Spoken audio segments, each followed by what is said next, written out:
I don't think that religion should be the reason that you stop. I don't think someone's gender should be the reason that you stop.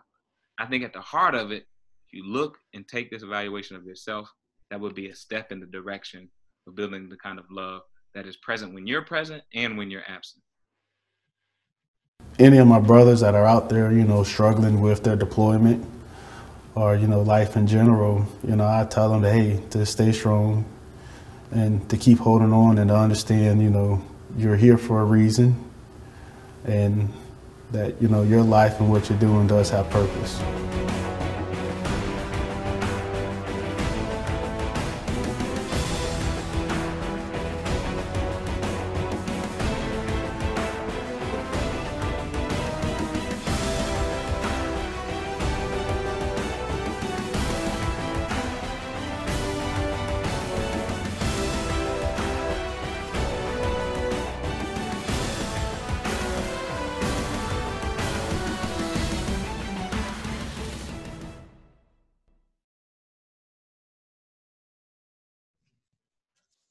Hey everyone, this is Greg Washington and I have with me today Wesley Morris. How's it going, Wesley? Going great, Greg. Great and Greg, that goes together. But it's going great. Indeed.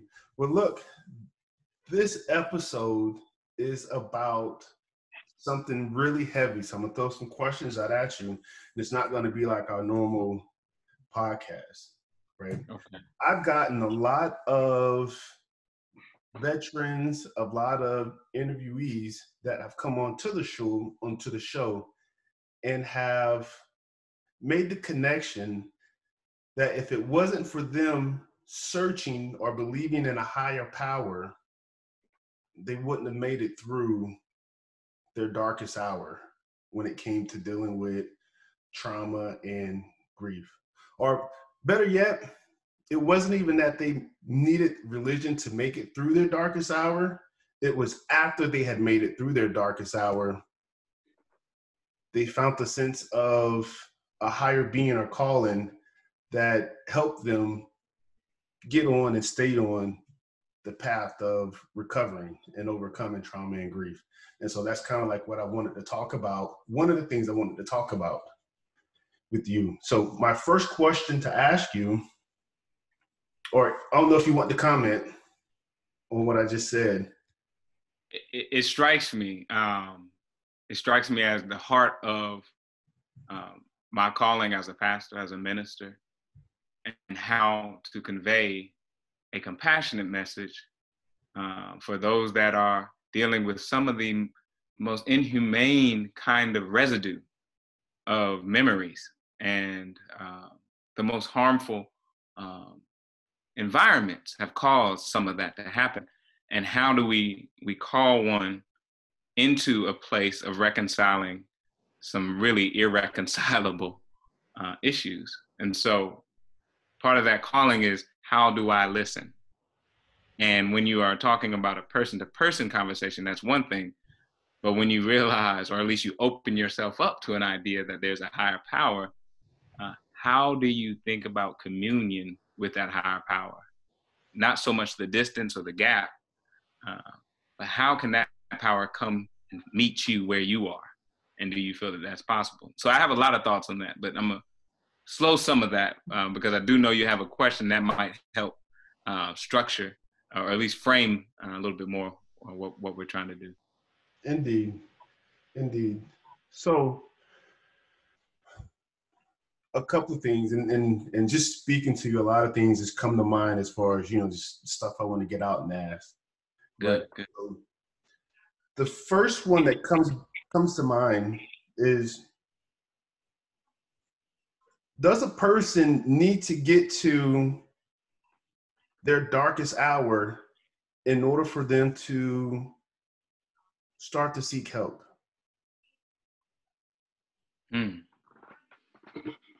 I think there is a part of that is true. Can't say it for everyone, but when you say darkest hour, it's interesting because a clock measures the hours of a day, and it'll go around one time, but it will also go around again the next day. And so the darkest hour, to me, might come around a couple of times in one's life. And so how might that moment which is in the movement of life, that one moment where your threshold for understanding, your threshold for pain and being able to tolerate it, it actually is overwhelmed. And then it gets into a space of overwhelming events. And that can be for a collective of people that are experiencing a pain or hurt so deep that it goes above the threshold of understanding. And then you are asking, how do I deal with this on my day-to-day? Because we are still required to do our responsibilities, at least to our best of our abilities, to take care of ourselves, take care of those that are maybe under our care, those that are close to us. And we also are expected to have some civic life here as well. But what do you do when pain overwhelms the register that you have? And then that's where I think community and other individuals coming into your life actually have to make the word healing into a human touch. It can't be that this threshold is just overcome by rugged individualism. I think that there is a true calling out or reaching out, maybe even beyond one's own conscious attempt to say that I do need help. Help it can come out anywhere. It can come out through watching a particular movie over and over again. It can be getting a favorite plate of food to eat or your favorite drink, and it becoming that piece that says, I need help. The body is going to call out for help. That's one of my beliefs that I hold. Whether you are able to put language to what that help needs to look like is another matter. But if someone who has been down a similar path as you meets you on your path, can be in a different field, but a similar path. That's something else I hope we can get into a little bit later. A similar path, but a different field, they can say that reaction is a reaction that I once had. I actually felt something similar to what you're expressing through your activity. So a lot of times, people that call certain children troublemakers, or they are criminals, and they get labeled names in classrooms. They get labeled names by the criminal justice. That actually is the body responding to an overwhelming event. And they need compassion. They need somebody, and I'm saying somebody because I do have a belief that the drawdown of the spirit, the drawdown on that energy that we call God, it needs to find a human form, and that needs to meet the pain and the suffering to cover and close the gap. That's why I think the work that you're doing, you're invested in, I think others in other arenas of healing, it really is a healing of the gap, because it almost feels like it's silent. If we all have different pains. I know from my own experience, it felt silent around me. And I had to just deal with the thoughts of saying, you're not enough, you won't get out of this, keep doing the same thing, conflicting ideas about what caused the pain. And whenever you can't locate a pain, the pain has already located you. That's part of the karmic circle that I believe in. If you're saying, I can't locate what this is or why I'm acting this way, or the behaviors are coming out of me this way, then it actually has already located you. It has your latitude and longitude lined up. And there needs to be someone that can find you, someone that can speak to your certain set of circumstances and say, it's going to be all right. Grab you by the shoulder, maybe encourage you a little bit. But most importantly, hear exactly how you're feeling and then reflect back to you what that is, what that means. Got you. No, and I appreciate those words. It really stuck out. So using your darkest hour as a clock, and seeing it go around more than once, that makes complete sense on that aspect. And you talked about having community versus rugged individualism, right, to help get you through. So like that's a big aspect of it. And knowing that your body is going to call out for help. I think just identifying that, right, is a big thing, because I've spoken to a lot of people and they didn't know that they were different when dealing with their trauma and grief. In some cases, it wasn't until their close loved one, like their significant other, identified like, hey, something's wrong, you need to go get help. Absolutely. Right? And especially being in the military, we're in such a very dynamic, high impact lifestyle, right? that we're always constantly on the go. It's all about, accomplishing a mission and getting things done, that to stop and take a break and do that self-assessment, right? It's not really there. It's, hey, I'm healthy, I'm moving, I'm getting things accomplished, I'm good. But there's no mental health check to say, okay, well, shoot, man, have I got in touch with my emotions, my spirituality, and gone? So I think the body, is going to call for help sooner or later, and people need to recognize that, which is a big thing. So yeah. So what got you into wanting to help people, into wanting to be the shepherd that brings in the sheep, the community? Yeah, you've said so much that sparked a lot of thoughts, and so I will do my best to address that question. But I do got to say some other things. Come on, let's go. Because you sparked so much. Because I do want to go back to that analogy of the clock, because it's something that just dropped in the middle of this conversation. But the first time that it goes around, that's when the pain happens. Other times when it revisits your life, that's suffering. And so the pain happened many clocks or many moons ago, but then the suffering is the unresolved or undealt with issues that complicate other forms of life. And when you were saying, you can, the rugged individualism, you're saying, I'm okay, I'm moving, I can still play, I can shoot a hoop and make it. My mind went down the whole list. It went, I can still build a dresser. I can still, go outside, I can go fishing, but all of those things, I won't name them as bad. What I will name them as is part of our way of dealing with what we have yet been able to understand.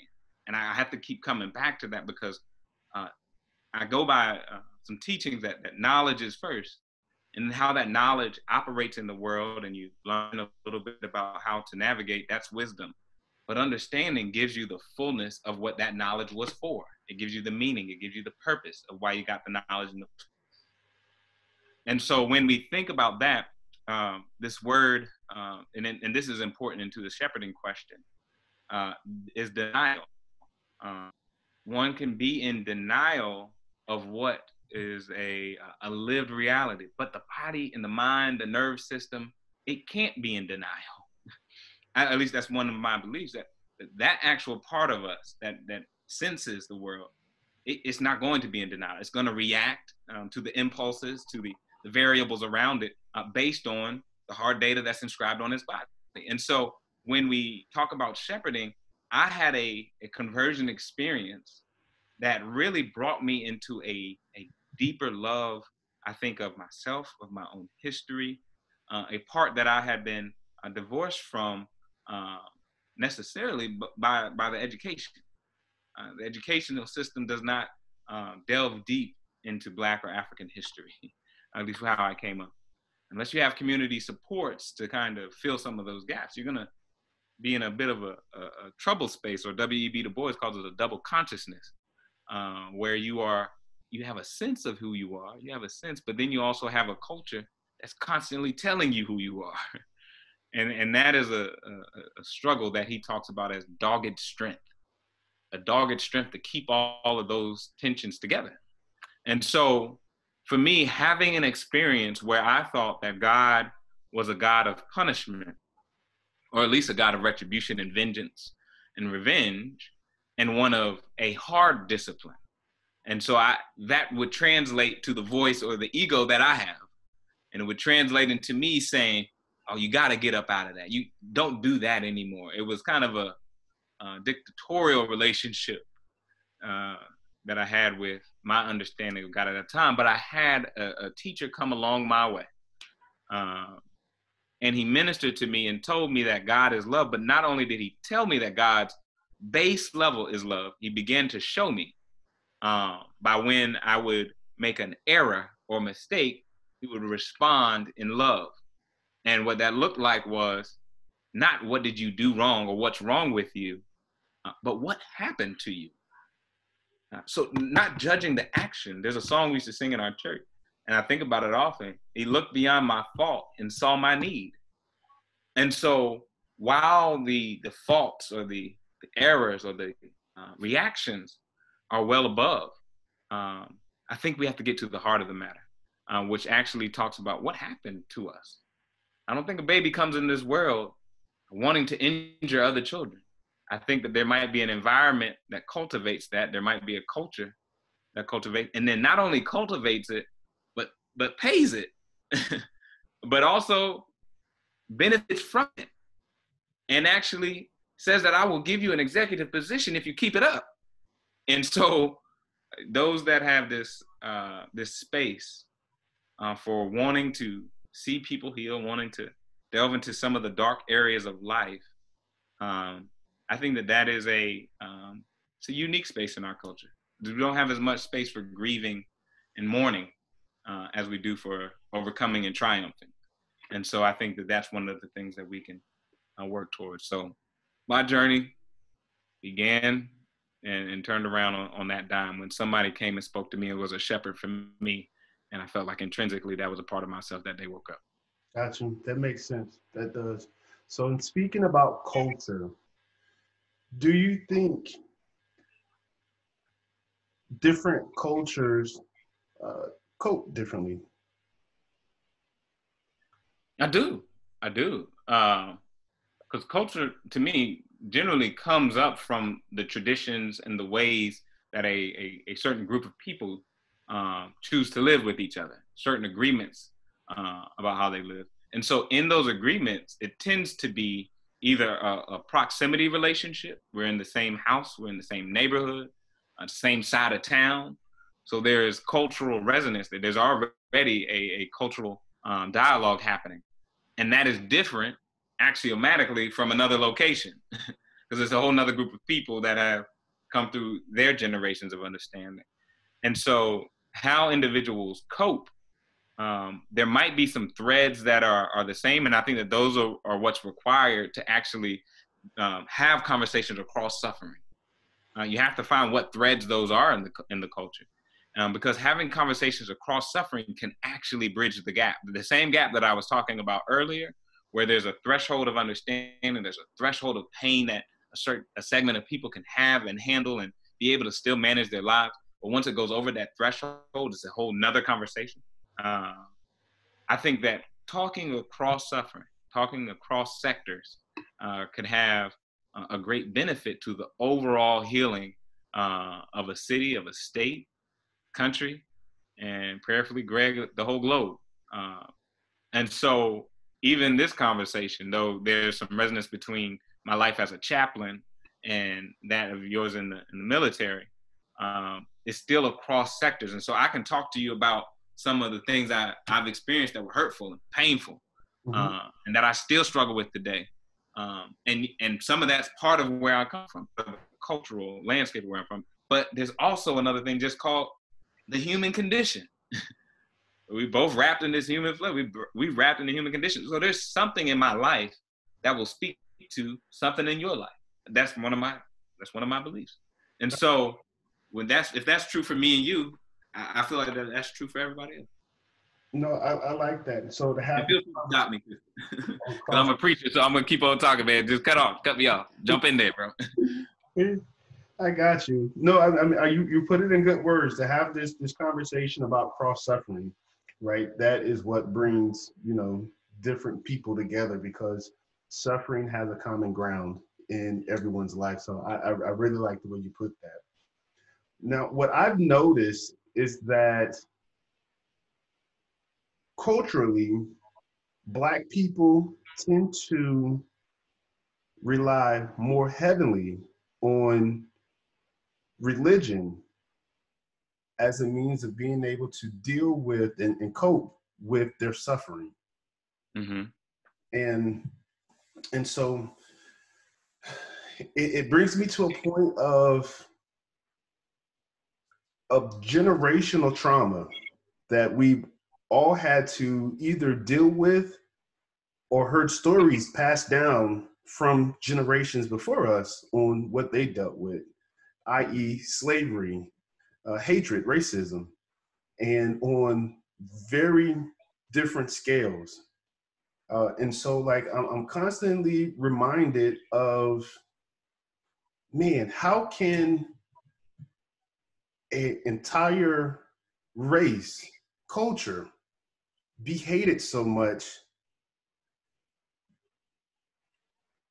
but us coming over here as slaves and fighting for our freedom have religion pushed on us to the point where it's the only thing we believe in. Mm-hmm. Mm-hmm. Yeah. You see This what I'm is saying? this we get into the good. This is the good stuff because let me say it this way.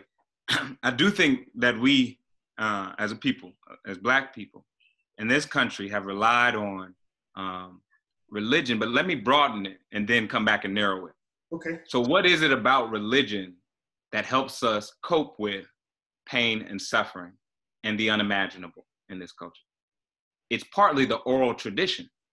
And so the oral tradition actually is expanded to the singing, the preaching, hip hop, the blues, jazz. And so these are the areas that I do think that Black folks turn to manage the life that we've been living in this country in particular. And so I want to broaden it to the oral tradition, which goes back to some of our earliest beginnings in the kingdoms of Africa. And so when we talk about the griot, the storyteller, that's a particular position inside of African culture and African peoples that held the stories of a community. And that come the saying when an old man or old woman dies, that it's like a library that burns down, that comes from us relying upon the oral tradition, the tradition of passing on one generation to the next. And so part of that tradition, interrupted by the transatlantic slave trade, and after also mention the Caribbean and South America and all of the diaspora, because in actuality, less than 4% of Africans who traveled along the transatlantic slave trade, less than 4%, almost less than 1%, came to the United States and landed as slaves. The rest came through the Caribbean and South America. Over 80% landed in Brazil. And so the history that we have here in the United States, we might feel reflects some, and we can feel some of what happens in the Caribbean and South America. But we as a people had to survive in each of those contexts. So in each of those contexts, you have a different history, have a different way of survival, and a different expression of the freedom of what it looks like to fight against oppression. And so I'm now going to narrow it back to this lane of religion that you raised, because it's very important to make a distinction between a slaveholder's religion and the religion of those who were enslaved. Because there is a slaveholder's religion, which is now holding itself up in the highest office of the United States. And so I want to speak plainly here, because a president just held up a Bible and tear gas protesters and marched them out of the way so he could have a picture taken of him holding a Bible. Now, some of the actions that are happening in this country at his request, there is a challenge to say, does he speak for religion? Or does his thought life, does that kind of tradition speak for the kind of religion that Black people have had to, that not have had to, but have chosen in many cases to survive and lean on to get through some of those hard nights, to get through some of those hard seasons? And have we been able to heal what has been injured about us through religion? I will say the impact of the domination system that comes around anything under its guise. So we have to look at Christianity, we have to look at our church inside of empire. And so the church is not separate from the culture that it's a part of. And so when I challenge and I critique the church, I have to critique also the world around the church, because all of us that do attend, we used to leave our homes, get in our transportation, find our way to church and walk through those doors, have service, commune together. There used to be a testimony service. Somebody gets to say what the Lord did for them this week.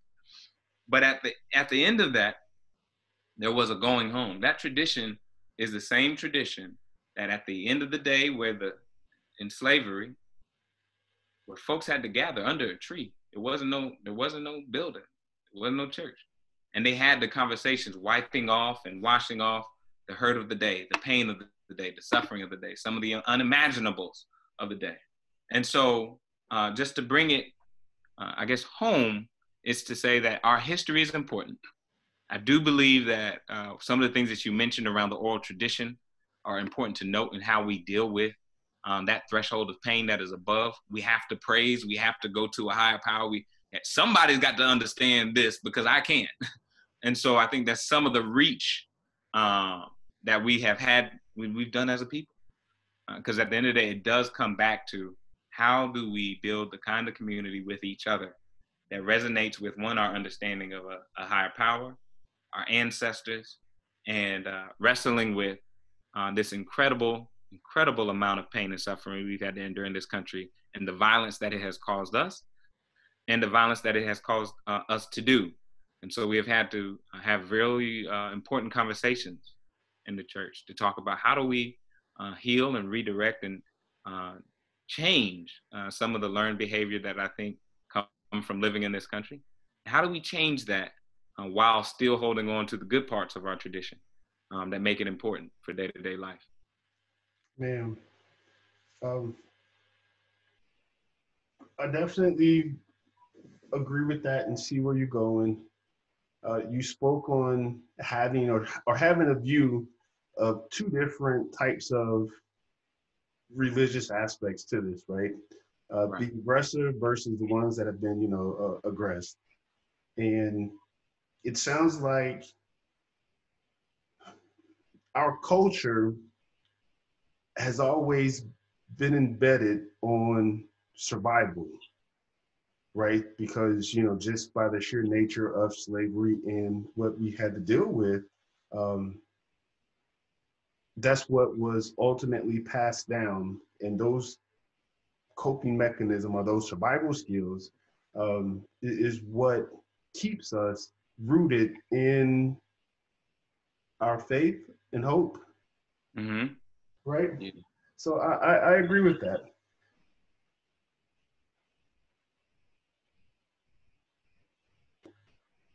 I remember having a point when I was in Afghanistan, and here I am, a young officer in the army leading troops, and I'm having this meeting with an elder, of the local nationals in the group or in the area. And I have my peer, but my opposite, right? On their front. And here he is, a Muslim man, Mm-hmm. no more than, maybe 6-8 years, older than I am. And his faith was Muslim. And Right. so everything that he was taught about his religion, I started to feel like, I couldn't tell him that he was wrong for what he grew up in. Okay. Right? Yeah. And so in the army or in the military in general, they had us to practice religious tolerance because we weren't there to necessarily spread the word, right? Or push a religion or an agenda on them other than what the mission was, right? Mm-hmm. And so that troubled me. Not that it was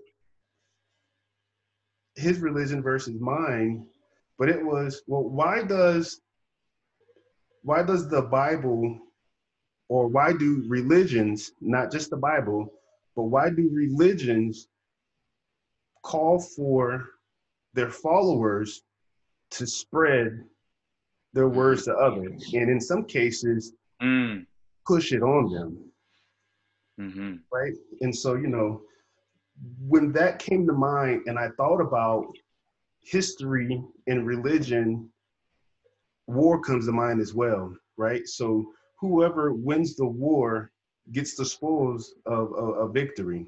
And so they get to write the history and tell the story of what went down during that event? Wes, I'm not sure if I lost you, man. You paused on me.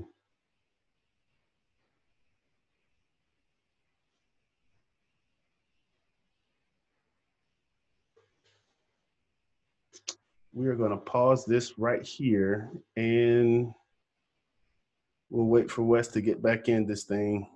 Yeah, I got where you were going. Okay.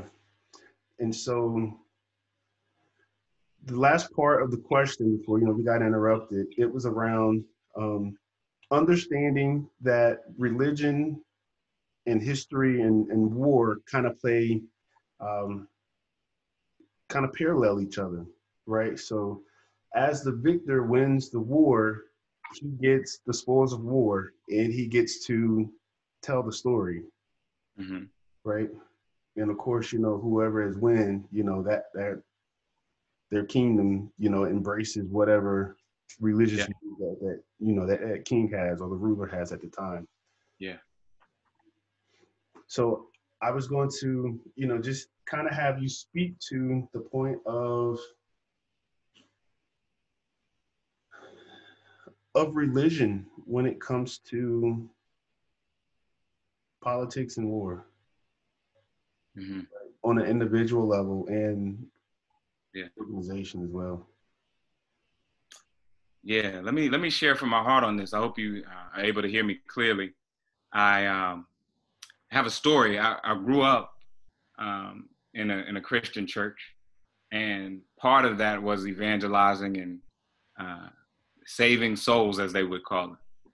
And I also had two of my best friends. They were Muslims. They were brothers, twin brothers, African American. And we, played all the time. They were football players. I played basketball. I was a couple years younger. But we had a deep, meaningful relationship in terms of just having a brotherhood. And so one day we had a conversation in their front yard, and he asked me, he said, I know that you are beginning to read history, and I know you're starting to read and find a couple of people that you find interesting, and I want to ask you some questions. And he asked me, he said, you've been picking up that autobiography of Malcolm X. He said, if Malcolm X did not give his life to Christ, did he go to hell? At that time, in my young mind, I said, well, if he did not confess to Jesus Christ the way that I guess he went to hell. They said, well, you studied Gandhi and you study other couple of peacemakers like that. Do they go to hell? And I said, yeah, that they have to. If they don't confess the same way that I confess, then they're not. And so then they asked me a really critical question. They said to me, well, Wesley, we're friends. We hang out. We talk. You come into our house, and I eat with you. Do we go to hell? And I said, yeah, y'all go to. And I had to stop myself. I said something is wrong about this. Assigning people positions in heaven and hell, and judging them based on background, on religion, and all these other things, it felt so wrong for me to begin wielding that power and weaponizing that against people that I now have a human experience with. Because some of my belief is that if you are fighting someone across the trenches from another country, from another group that's called enemy, if you actually took the time to spend with them, and maybe if you spoke the same language, you would find out that you have a lot in common with them. You might find out that their family life was similar, that they might have brothers and sisters like you, and you would find some kind of similarity that would make it difficult to do the inhumane thing of thinking that they're less than human. And so one of the things that is difficult about folks who are traveling a particular religious path, and it does not allow them to see the humanity in their brother or their sister or their friend, that is the different path, that there's something wrong. And so I draw attention to that story, and I draw attention to that because when you raise, how do you have that conversation? What is the beginning point, and what is the tendency to do to make somebody like you? I think it's a social law that folks find it easier to deal with problems outside of themselves than the problems within themselves. And I think we're all subject to it, and it's a wrestling of sorts. And so how easy is it to go evangelize in another country or to send money to another country and say, I hope that those people change. And hopefully, if they do what I did here, then they'll be different. How different is that than saying that I need to do some work in my own life, on my own address, and I need to be honest with myself in the mirror and have that conversation in as much as I'm thinking about other people. And so those are why I look to the scriptures that say when you judge somebody else, it's almost getting a speck out of their eye while you have a log in your eye. It's almost that same conversation where in the gospel, Jesus is speaking, he said, it rains on the just and the unjust. And so all of this kind of game playing that we do, assigning people a problematic label or saying that this person is less valuable or less worthy than another person based on their religion or their faith, I don't think that that's the heart of spirituality. I don't think that that's the heart of religion. I think that that is religion in the wrong hands with the wrong messenger and the wrong message. And so I try to, as humbly as I can, I know I'm speaking kind of strong and animated right now, but I'm trying to draw in on a point that when I speak because I have sat on the bedsides of folks who were on the edge of life.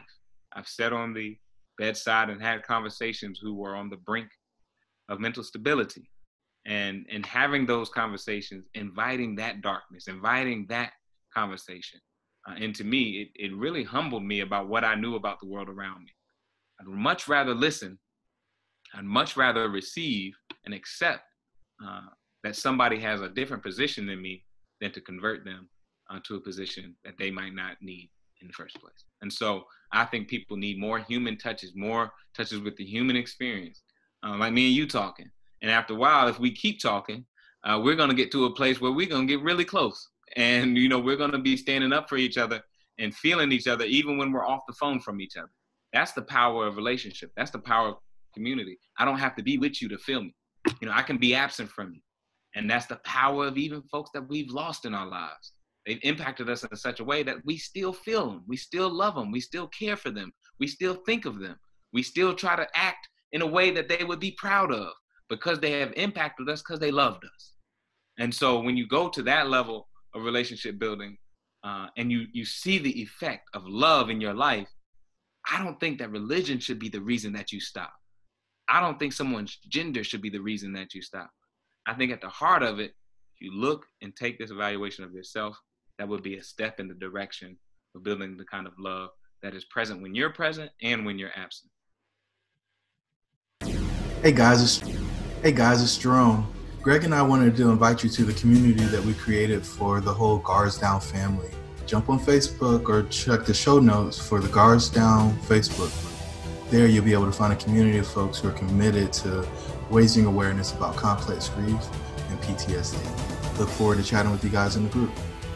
Now let's get back to the episode. Grandma. And so the son starts to ask, well, where is grandpa? Mm-hmm. And so the father tells him, well, grandpa's in heaven. Right? And so I started to go down that rabbit hole. And I think you know where, you know, what it was lead to. Mm-hmm. But I didn't. And the question that, you know, I ended up asking him, well, once this child gets older and his awareness, right, of religion and people and their actions, and he is taught that assigning of power, right, and that ideology of, you know, of heaven and hell, what conversation are you going to have with your son when he now knows that his grandpa committed suicide and that's not something that is accepted in that religion as a action that gets you to heaven? Mm-hmm. That's why I say again, bro, it's so important to unpack the value system around heaven and hell, because whether or not most folks believe it, it's in the background of religion. If it's not preached about every Sunday, when we talk about bad behavior, that's associated with going to hell. and we talk about good behavior, that's talked about with going with heaven. And so the challenge is when you have that as your schema, and you're growing into teenage years, when you start having a conflict on being able to do what you think is right, it's almost as if you try to do the right thing so you go to heaven, or you do the right thing so you do not go to hell. And so you don't want to get into a tussle of a reward system for good behavior. And that's the only reason that you try to do the right thing. And the right thing is challenging. That's challenging just to just say, do the right thing. But you also don't want folks to try to behave the right way out of fear, because then that sets up a love and fear mixture that will get really challenging as a child develops. And so my approach, again, is to really uncover that value-based way of life. I think when a child in the situation that you named grows up and is now challenged by the words about his grandfather, somebody that he loves, is going to create an internal conflict. And to really be honest in the first place and have the first conversation that needs to be had around, how does this impacted you? How did losing your grandfather make you feel? Let's sit down. Let's have a conversation. Let's write down some of your emotions that you're expressing. Because to say something like everything's going to be all right, that's just as difficult and challenging, because maybe things won't be all right. Maybe things will unravel even more. So how do you deal with that kind of darkness? How do you pass with that hour of darkness? One thing that I say is we do our best to prepare each other for that moment before it comes. And so before that tragedy in that young man's life that you just told a story about, before that, what about preparing the mind to say that we don't assign people those kinds of things? I was created. I'm not the creator. I was brought into life. I didn't create life. And so when we think like that, there's something larger than us. And when we start speaking on behalf of God, we have to be careful how far we go with that. And we also have to be careful when we say the word love, and we don't detach it away from justice, or we don't detach it away from respect. Love has to be a word that goes with something in form of action. And so when I tell you I love you, there's some actual content in there, because Greg, I've sat at your feet and you've said things that I will not forget. You've said things in my life that right now, if I unpack them, I will tell you that some of the most important decisions in my life were affected and impacted in the 6 months that I've met you, 6 months ago. You know, a little bit more than 6 months ago. But I'm telling you, there were some stories that you shared that made me say to myself, and it prepared me to deal with some of the issues that showed up later on in my life in this short amount of time. And so I'm thankful for folks who try to intervene and see these problematic setups, these for and against, these conflicts, these rivalries that are already in place. If you can see it on down the road, help somebody before they get there.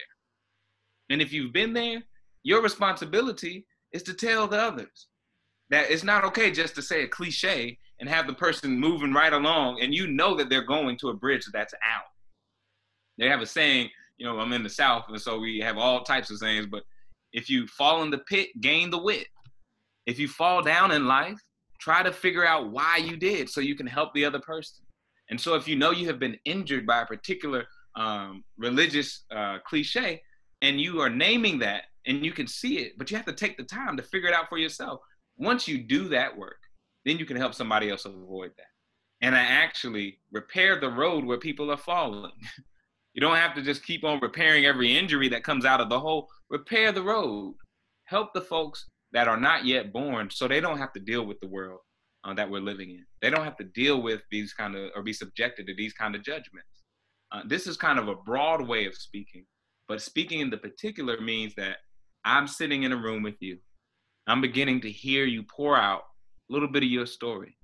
And our relationship gets strong enough, then we'll actually be able to talk on a level that's not afforded many people: friendship and solidarity.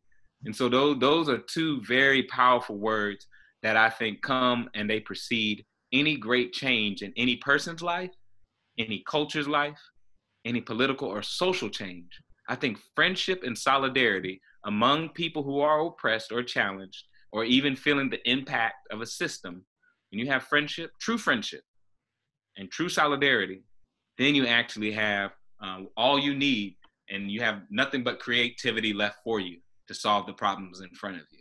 If you have that kind of fraternity, if you have that kind of fellowship, then all you have to lean on is the creativity that comes from that. But without that, I would find it very hard to meet the challenges of life. Yeah, and I completely agree with that. I like how you repair the road that you were following, right? And so as we're walking this journey, and yes, we hit these potholes, along the way. Don't just get up and dust yourself off from them. Nah, You gotta go fill up. For the that's next. that rugged individualism, you know. Indeed, I completely agree. So going back to the topic of aggressor's religion versus the oppressed religion. Mm-hmm, right? mm-hmm. I wanted to touch on how and make the correlation of how the two affected slavery and how the two affect politics today. Mm-hmm. Right? So from a slavery standpoint, right, and we're still talking generational trauma and what's being passed down, right? So from a slavery standpoint, you couldn't learn to read and write. The only thing that you could learn was the Bible. Mm-hmm. That's all that was taught. And it was mostly taught to turn the other cheek, right? Mm-hmm. So Mm-hmm. you have a whole race hate you, and the only thing that is instilled in you is to your paradise, your heaven is going to come later. Mm-hmm. Right Mm-hmm. now, you're in shackles. Right now, you are the labor that fuels another person's pocket and put foods on their table. And a whole nation is built off the back of slavery, right? Yeah. Not just African Americans, but Hispanics and other indentured servants and Asians, the whole nine. Indigenous people, yeah. Right? And so, why is it that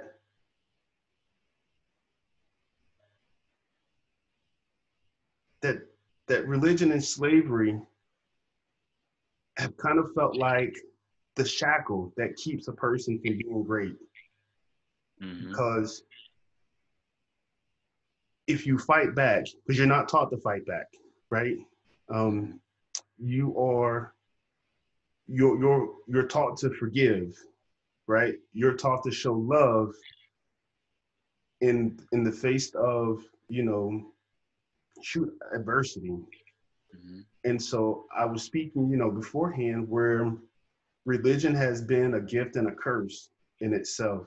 A gift in the sense of that's been the number one thing that has helped us to cope with the trauma and grief that we dealt with. But it's also been a curse because it stopped us from fighting for our greatness and for our value for a long time. Mm-hmm. Right? In the sense of, you get where I'm going, so I'm gonna let you jump on in. I feel it. Man, I mean, there's so much in what you're saying. Let's get into it. Let's really unpack it, man.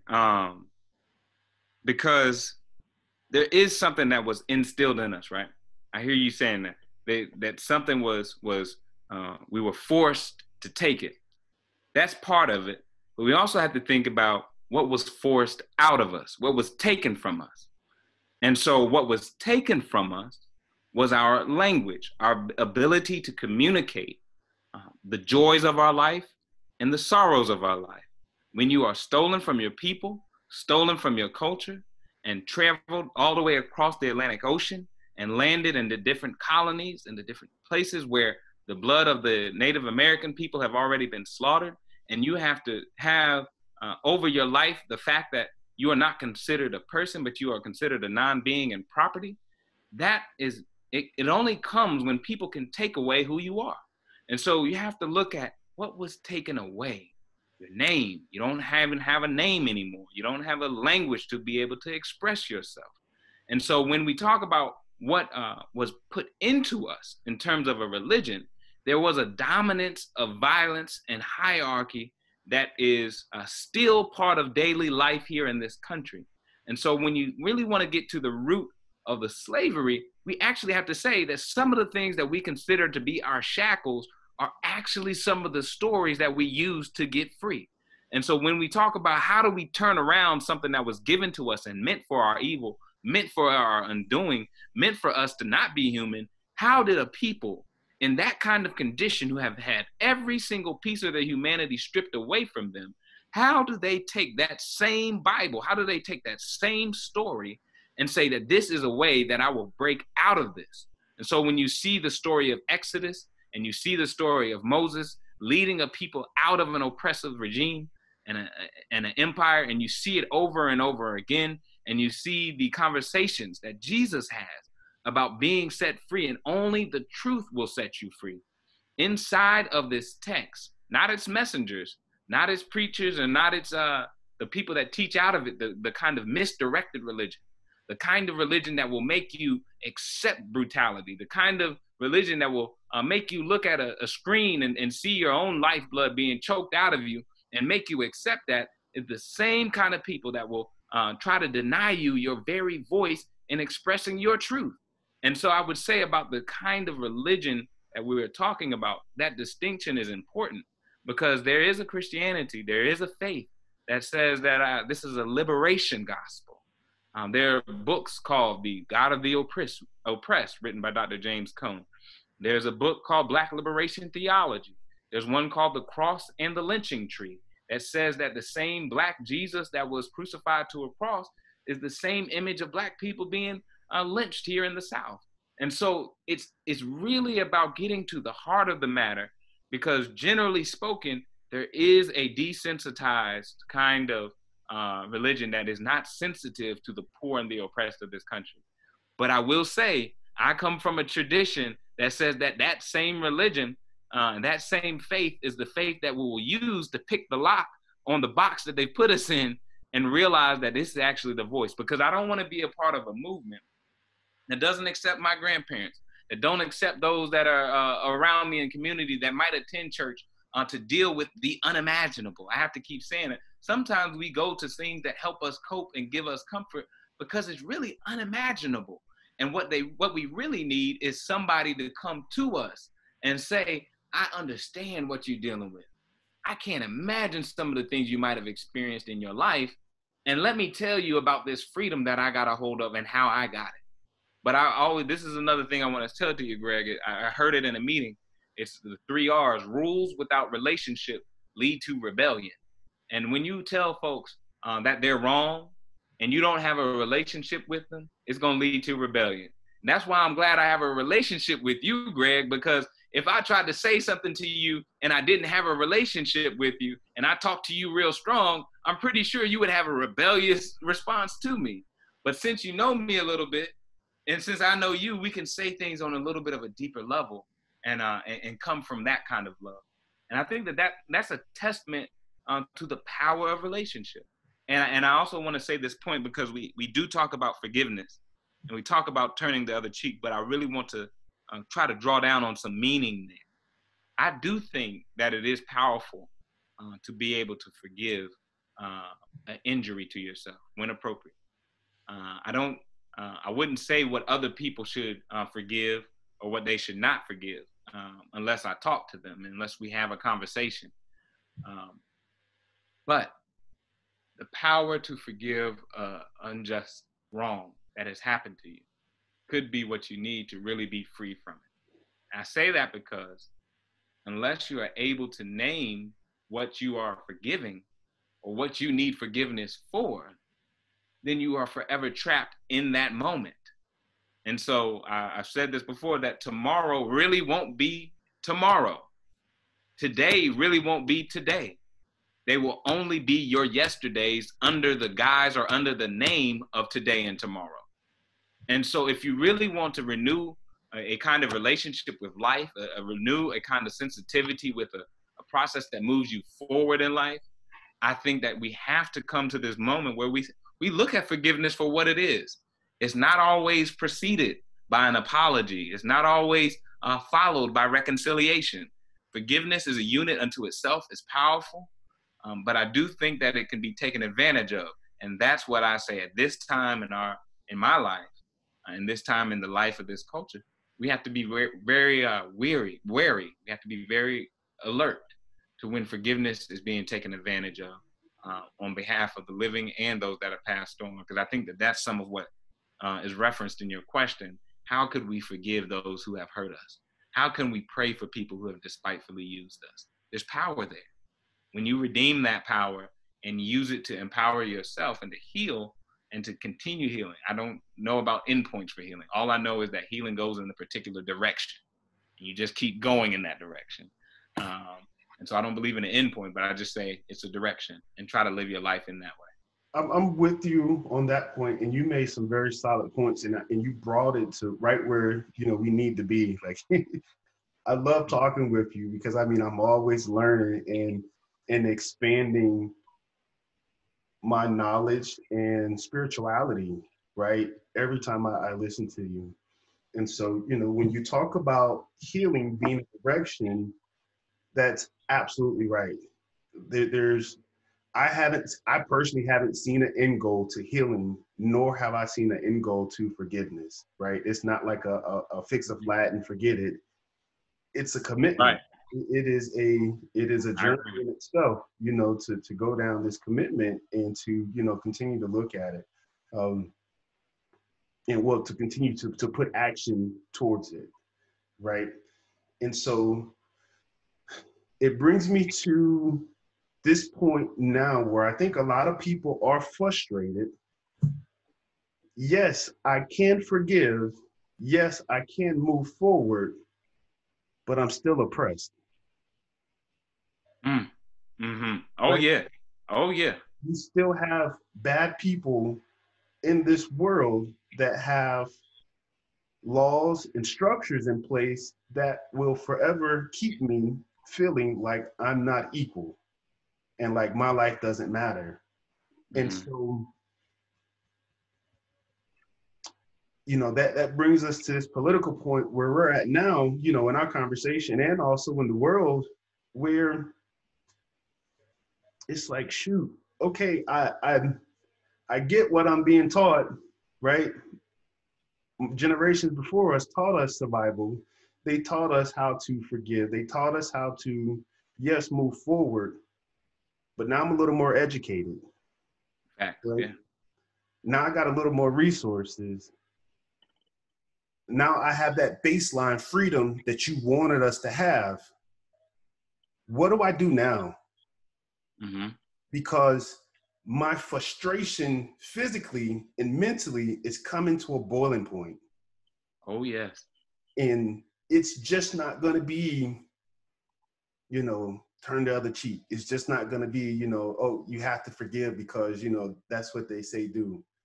Like, how can we get to these aggressors to start having this conversation, what you talked about, where we can have friendship and solidarity, where we can have a relationship and understanding with the rules and guidelines that are in place, and even get to the point where we can now start talking about and making changes in effect to those rules and guidelines so that, we are fair. Yeah. But that's the big gap. Yeah. Trying to get to, how do we close that gap so that there can be change? And so my question to you right now, right, what advice would you give someone that is dealing with today's generational trauma of racism and hate? Right? Not only personally, right, to get them through, their frustrations, but also, for them wanting to take action so that the next generation doesn't have to deal with our trauma. How do we fill this pothole today? Well, one of the things is we got to let our guards down. So I thank you for this work. Seriously. I mean that because, bro, when I said that love has to be attached to another word. I mean that, and specifically for incidents like this, because they say, love your community, love your city. Well, maybe loving my city is me responding to them and not allowing them to hurt me by the policies that they've enacted that hurt me and my body and my people. And so my love to a abusive culture is to not allow it to abuse us anymore and to organize to that end.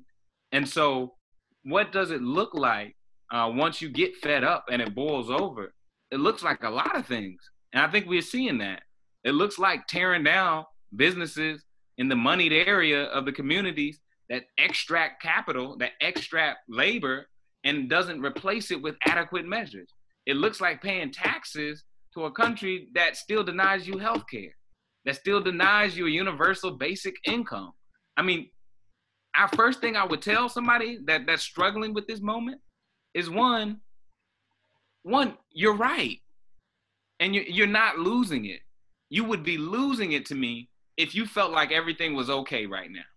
If you are just trying to keep things the status quo and keep things as normal as possible right now, I would have a conversation and say, I think we do need some help. Because when you are acting out, it's the sign of your humanity. If we really get down to the bare bones of it, as you were asking, the amount of racism that one body has had to carry in its own blood, and maybe in the stories of their parents or caretakers or the community stories about the amount of people, mass incarceration in this country, the unimaginable. Like it's just, when you start thinking about these things, it is so unjust, so unbelievable when people kick in a door and they say, I am not going to take this anymore.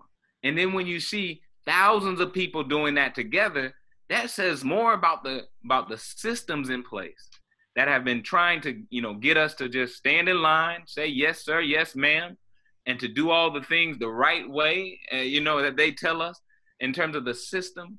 And they even tell us how we're supposed to protest, tell you how you're supposed to express your pain. Well, if it was that easy, why didn't you tell me 10 years ago? Why didn't you tell me 30 years ago? Why didn't you tell me when you had a colored sign and a white entrance sign? And we have to, when I say we, I'm speaking about everyone. I'm speaking about Black people. I think white people have a great deal of inward looking they have to do. Other backgrounds and cultures, I don't want to go down a list because I don't actually want to think like that. I want to just say people need to really take another look at this society and say it is something wrong, even with the corporate gestures of placing Black Lives Matter on screens. I've seen it on some of the businesses that I would never imagine. And it's making me have a little bit of a confusing moment. What's going on in this country? So my first thing is to join somebody who seems to be acting out of anger and the frustration of generational pain and generational trauma, and really get into their shoes as much as they will allow me. Because maybe they see something that I missed. That was part of my work as a chaplain. It was really to get into the patient's shoes, get into their bed and see what the pain that they were dealing with. Because maybe I missed something when I'm trying to diagnose and I'm trying to cure when I'm not the one in the hottest seat in the room. There are some folks who have had it harder than me and you. And sometimes maybe you got out of a hot seat and we forgot how hot it was. And so when you get into these situations, whether it be a personal struggle, a collective struggle, or a national struggle, as we're in now, I think it is a revolutionary thing because, Greg, what we're seeing is friendship and solidarity. Because when you see one of your brothers or your sisters hurt, and you see them hurt and not be punished, and you see the killers walk away, when you see none of the policies change, none of the systems change, all you see here is kind of token words coming out of politicians' mouths. When you see that, that is a very frustrating thing. And then you're saying to that person who feels that, well, everything's going to be all right, or just hang in there, or change is going to come. I think people are tired of waiting on change to come, and they're demanding change by elevating their voices and actually creating the change because we're changing. When I say we're changing, we're battling a pandemic at the same time as we're battling another rise of structural racism and police brutality in this country. And it does not seem the system knows how to correct itself. The economic system actually is using this moment again. After a while, Greg, I wouldn't be surprised if they did Black Lives Matter sales at some of the stores. It's becoming so commercialized in some sense. And so I think that we have to be sincere and serious about our engagement with the pain of society. We have to really open up our hearts to hear a voice that might sound stronger than we would imagine or we think that we should have to hear. And we actually have to hear the shattering of windows, the destruction of property. We have to hear that not from the lens of the property, but we have to hear that from the lens of the person and the people who have experienced unimaginable pain that we've named in this conversation as the pain in the gap between what the threshold of any human individual can be expected to carry and the reality which they experience and have experienced generation after generation. Gotcha. Yeah. Okay. I might need to hit a light. I see the sun is going down over here. Let me hit a light in the room. Would that be all right? Yeah. I'll pause it. All right. We just over here shooting the breeze, man. I hope this is all right. No, this is good. This is good. Okay, we'll be able to, edit the snippets and make it all congruent in one to flow right. For sure. Okay. For sure. The question that I was getting ready to ask you, right, and this is dealing with generational trauma. There is a sense that you take Obama, right, and you look at Trump, and this is just at the highest level. Obama had to be squeaky clean, right, in order to make it into office versus Trump having to be, him and all his faults, was able to get there, easy, right? Mm-hmm. Mm-hmm. And so it's always been taught that you have to be twice as good as your opponent in order to get the same fair treatment or opportunity that, a person has. So, and I'll bring it back down, whether it was playing football, right?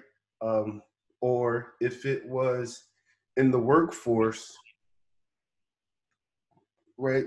You have to perform at this very, very high level, and you have to be exceptional to the rules in order to get a seat at the table that would come easy to, counterparts, yeah. Yeah. And so what advice would you give someone, right, having to walk those shoes? Honestly, get out of the shoes that make you feel like you have to walk a tightrope. There is so much more freedom. There's so much more power. There's so much more love in being who you truly are. If you're trying to walk a tightrope because you think you have to be a certain way, my suggestion, my advice is to break those chains and really get into what is my purpose? Because when you live in your purpose and your meaning and it connects to the purpose of other people, then you actually find your tribe, you find your group, you find your cohort. I would not advise someone to try to fit in a box. I do understand it, but I just think the world is shifting right now, Greg. I think the world is shifting in a way such that it's going to start prizing the people that are not afraid to be who they are, to express themselves honestly and truthfully, because there are some sicknesses, there are some harm, there's violence that happens when one has to cover oneself up. And the examples that you use, there's a book and there's an essay that I would invite other folks to read by Ronald Niebuhr, a theologian, A Moral Man in Immoral Society. Yes, we do look at the example of the Obamas who lived a pretty exemplary life as it looks, and it was expressed to us. But there's an immoral society all around them, and so what does it mean to be a leader of the country that leads the whole world in terms of mass incarceration and still wields some of the most extreme forms of military power and proxies all over the all over the globe. What does it mean to do this kind of more moral expression in the midst of an immoral society? So in The Wizard of the Oz, there was some person behind the screen. You know, there's somebody always behind the screen. And so when I see people expressing, or I see companies, I always wonder, who am I not seeing? You know, even me speaking, you know, who's behind you, Greg? Is there somebody else behind this thing? You know, and so it's a question that helps you develop the kind of insight around the world, that when you see something expressed as this is the moral good, or this is the example to be like, I think we have to resist being seduced by images. That in the scriptures and in my faith, we would call that idols. If anything, they should inspire us to be more definitely and more clearly ourselves. And that's a journey. Just like healing, that's a direction. And so when you notice that we might be off path and trying to be other than ourselves, I think it's important that we let our guards down. I keep coming back to it because we get to defending the image. I'm gonna defend who you think I am, or who I want you to think I am. I'm gonna defend that. I'm gonna actually give you supportive evidence to make you keep thinking that. And at the end of the day, we're getting to a point where we just have to let it down. And even in our conversation today, I've noticed the more we've talked, and I would guess if there was no pandemic and we were near each other, you know, we would even laugh even more. You know, we have to get to a point where we're so comfortable within ourselves, and we're not trying to be a certain way to get into this party, or we're trying to act a certain way or speak a certain way to get this job, or trying to, just try to set up a whole image thing. I think that it's a challenge because it's partly how we, in this culture and in this world, it's partly how we express ourselves and have to show ourselves. I have a headshot, I'm sure you do, you know. It's not a headshot when you first wake up in the morning and you haven't brushed your teeth or you haven't shaved. You know, we all produce some way of showing ourselves to the world. And that's one level of it. I think it becomes a problem if we get seduced into trying to live in that image, and it becomes an issue for us living out our true nature. Gotcha. No, I agree with that. And the big sense of it is learn to be yourself and just love who you are, right? Versus trying to fit into someone else's mold who, you know, has just as many flaws as probably you do, right? If not more. Mm-hmm. And so if you can live that exemplary life and that's what you want to do, then, you know, we get it. But at the end of the day, it's about loving and accepting yourself. Mm-hmm. Mm-hmm. So yeah, so good. I say that partly because I ain't had my hair done in about 3 months. No, that's all good. And I love it, man. I love it. And I see a little bit of your grays there, man. And I said, you got to live it, man. Live it out. Indeed. Okay. Well, look, we're going to wrap up. Okay. Any shout out you want to give as far as like efforts that you're pushing? How can people get in contact with you? Yeah, definitely. Visit the belovedcommunitycenter.org. It's a community place-based organization here in Greensboro, North Carolina. They've enacted and started what they call the Truth and Reconciliation Commission, which I think is a way for countries and particularly communities to heal from historic trauma. I think Dream Catchers is an amazing tribe and that I'm connected to. Thankful for that intervention in my life. And I'm also thankful that I pastor a church, Faith Community Church here in Greensboro. And join and like our Facebook page, like mine, add me as a friend. I'd love to continue a conversation. And email me at wesleyjmorris@gmail.com. I'd love to be in touch. Indeed. All right. Final thought or last words of wisdom. The wisdom is in the room. When you're in a community, you walk in a space, it's not about my individual smartness or intelligence. It's really about convening the minds that are already there. And I humbly and respectfully submit to you, Greg. I'm thankful for you and this really incredible work that you're doing for your veteran family and for all others that have had to endure. So thank you, and salute to you. I appreciate it. The same here, man. All right, everyone. Thank you for tuning in to this episode of Guards Down with Wesley Morris. And we are out telling y'all to be safe out there amongst, the virus and the looting and stuff that's going on in the world, and, the police brutality. But most importantly, focus on your mental health. Make that a part of your everyday routine, right? Because you need to focus on your mental health and your spirituality the same way you eat and breathe. So stay focused and stay engaged. We out. That's what it's really all about. Giving yourself a fighting chance to just show what you got.